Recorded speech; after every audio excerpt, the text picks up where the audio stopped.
Body butter. When you think of it, think about icing on a cake or whipped butter. It is so thick and creamy. My body butter recipes do not contain beeswax, although you can find recipes that do contain beeswax. Propolis infused oil can be included as part of the oil in the recipes. Honey may be added in the whipping process. It is so thick and so creamy it will not go into a lotion bottle. It must go into a jar.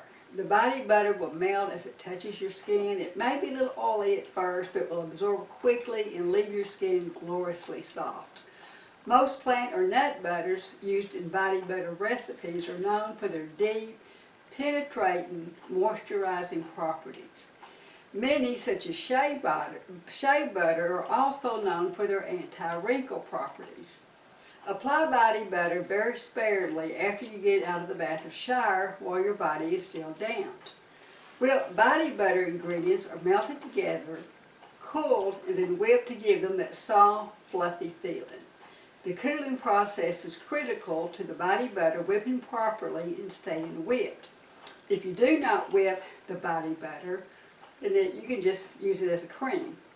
A problem with body butter that is really not brought up is that it will liquefy and separate if not kept cool in hot weather.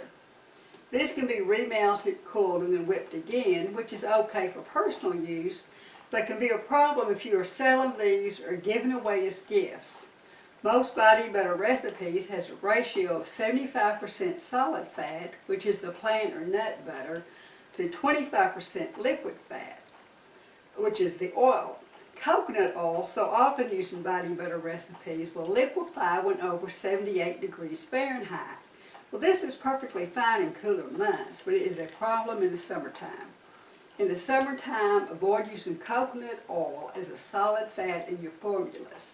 Instead, use it as part of the liquid fat or oil. You can also try my recipe, Easiest to Make Body Butter, found in the downloads. Has less liquid fat in the recipe. It will hold up a little better, but may still melt in higher temperatures. Body butter contains no water or water-like ingredients, so you do not require a preservative. They do, however, require an antioxidant to prevent the fats from going rancid. Use antioxidants like vitamin E, propolis oil, or rosemary oil. Some nourishing oils, such as jojoba oil, do not go rancid at all. Coconut oil has a very long shelf life. Olive oil has a long shelf life, but not as long as coconut oil. Hemp seed oil and walnut oil have a very short shelf life. Mineral oil, besides being very inexpensive and not considered natural, does not go rancid. And maybe surprise you that even soap can go rancid. Body butter recipes that contain liquids such as aloe vera gel or juice, hydrosols, or herbal teas should be treated as a lotion or cream. These will require a preservative. The good news is there is now a natural preservative on the market. Okay, let's get our ingredients together. Starting out with a small recipe, I always think you need to start off with a small recipe to experiment on before you do a larger amount. Now we have 2 ounces of shea butter, which is a solid fat, and 1 ounce of cocoa butter, which is our solid fat. And then I'm using grapeseed oil for my liquid fat. Now that could easily have been olive oil with propolis in it. It could have been avocado oil, just any oil of your choice. Now I'm using vitamin E, and I got a little honey if I want to add the honey, and I've got my tapioca flour, which is kind of an optional thing that you could add. It helps to make the body butter feel less greasy when you put it on. Okay, now let's get our equipment out. Okay, what do we need to make this? We need some scales, or else at least measuring cups if you don't have scales. We need a double boiler. The top portion should hold at least 2 cups. We're going to need spoons to stir with. We're going to need 1/8 and a 1 teaspoon measuring spoon. Now we need the container that our containers we're going to put our body butter in. we need a towel. This is to wipe off the moisture from the bottom of your melting pot. Now we need a lot of paper towels. Now we need a spatula and a hand mixer. We need a plastic bag that we can cut the tip off of. And then another container for it to go in with the scissors. And then and a double boiler can be any small pan that you can boil water in, and then put another heat-proof measuring cup on top. And I call that my melting container. Now, a spout is always really handy to have when you're pouring out ingredients. Okay, now we're ready to get started. Okay, now I have weighed my cocoa butter and my shea butter, and I've weighed my oil, and I'm going to set it aside. Now I've also set aside my tapioca flour, my vitamin E, my honey, and my measuring spoons, and to be used later. Now I'm going to take my shea butter and my cocoa butter, and I'm going to melt these in this double boiler. Okay, now I've moved my body butter container from the heat, and I've set it on top of this towel to remove the moisture from the bottom of the melting container. Now I've let it set 15 to 20 minutes, and now I'm ready to stir in my oil.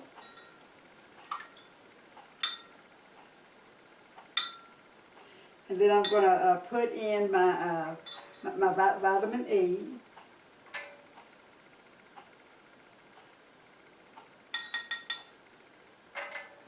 I'm going to stir that in. And I'm going to put just a pinch of tapioca flour. This is optional. I could leave it out. And a pinch might be maybe an eighth or a 16th of a teaspoon, if you don't know how much a pinch is. Now I'm also going to add a teaspoon of essential oils. In this case, I'm adding myrrh because that is just really good for your skin. Then I'm also going to add a teaspoon of honey.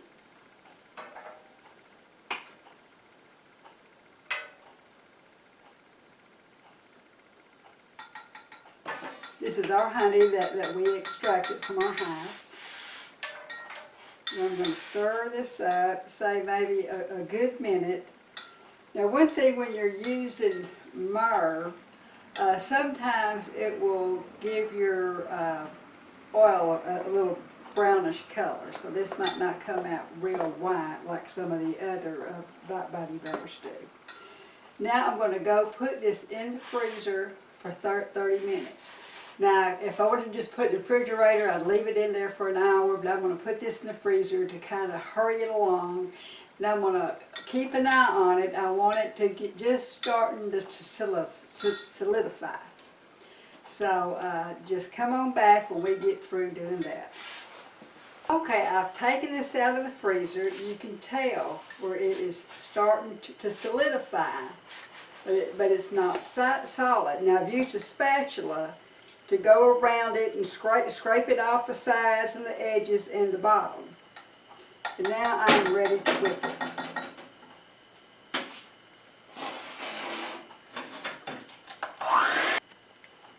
Okay, now I have whipped it till it's just nice and fluffy. I whipped it for about 5 minutes, and now I'm ready to put it into my container.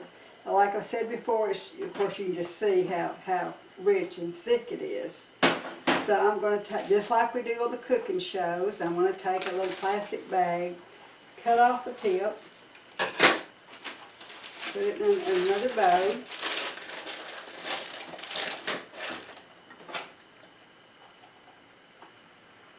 and put it in there.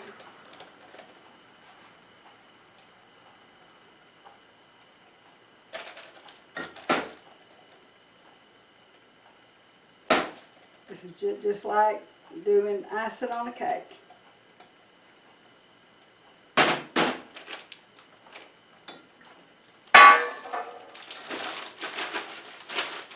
I'm going to squeeze it all down here to the corner.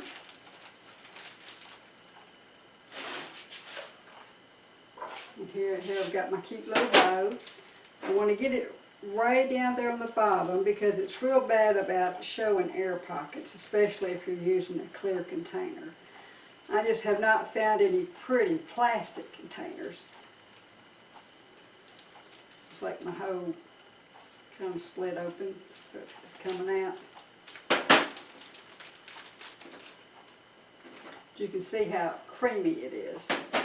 Now, if I had chosen not to whip it, I want to show you how that looks compared to if I had just let it harden up and then just beat it with a spoon.